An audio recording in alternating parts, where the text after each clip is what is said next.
Saya langsung Pak ke Pak Umar, Pak. Oh, Pak Umar. Waduh, Pak. Ya. Pak Umar, itu kan kita, saya tertarik ke gas dan rem tadi ya.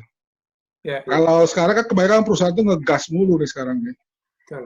Ya, untuk nyapai target dan sebagai dari company itu ngegas terus, segala aplikasi dibeliin.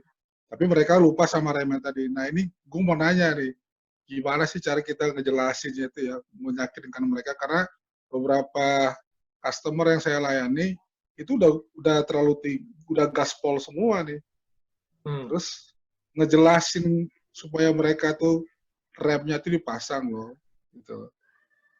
Nah, ini yang perlu gue dapatin dari Om Umar, tips-tipsnya. Ya, terima kasih Pak Revendi. Jadi analogi gas dan rem itu sebenarnya saya mencontek dari analoginya orang financial engineering. Jadi ketika mereka tuh mengibaratkan di satu sisi mereka menawarkan investasi, tapi di sisi lain mereka juga menawarkan asuransi. Itu kan gas dan rem. Gitu.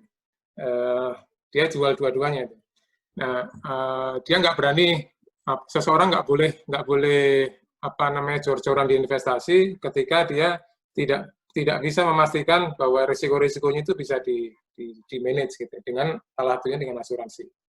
Nah, memang gimana meyakinkan itu memang perlu effort security awareness yang terus-menerus ya. Dan itu seringkali bukan hanya di low level management, tapi di top level juga seringkali nggak aware gitu. Bukan karena nggak menganggap penting, tapi nggak tahu. Satu contoh misalnya berapa waktu yang lalu saya pernah dimintain bantuan satu BUMN yang tiba-tiba heboh satu perusahaan itu yang karena salah satu manajemennya ketika dia memasuki satu area yang restricted, dia selfie. Kemudian selfie di share di Facebook dia gitu bahwa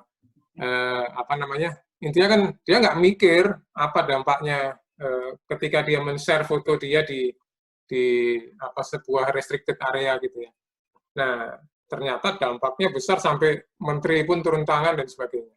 Nah, ini masalah awareness ya. Jadi ketika orang nggak aware bahwa apa resikonya di balik perilaku dia atau sesuatu yang tidak secure itu, ya dia nggak merasa melakukan sesuatu yang salah gitu. Itu yang terjadi. Security itu dianggap sebelum ini terutama security itu dianggap sesuatu yang ini nggak menghasilkan apa-apa, ini biaya aja ini biaya doang gitu, nggak menghasilkan. Kan biasanya ketika orang mengeluarkan biaya, dia harus ada pasangan penerimaannya gitu kan. Ini apa? Ini biaya doang gitu. Jadi nggak ada belum aware bahwa ketika once terjadi serangan terhadap security ini bisa hancur bisnisnya, bisa kerugian resiko finansial, reputasi dan sebagainya bisa habis gitu. Nah, menurut saya sih masalah security awareness, dan ini bisa berlaku di semua level, karena bukan hanya karena malas ribet. Memang security itu kan ada hukum kekekalan security. Security itu berbanding terbalik dengan convenience, dengan kenyamanan. Jadi ketika mau secure, biasanya kenyamanannya juga harus ada yang dikurangi, agak ribet-ribet dikit. Tapi kalau mau secure itu, orang mau masuk ke ATM supaya secure, ada ruangannya, kemudian harus punya kartu, harus ngapalin PIN. Nanti kalau tambah secure lagi harus masukin sidik jari dan sebagainya. Nah, itu kan tambah ribet yang membuat faktor kenyamanannya berkurang.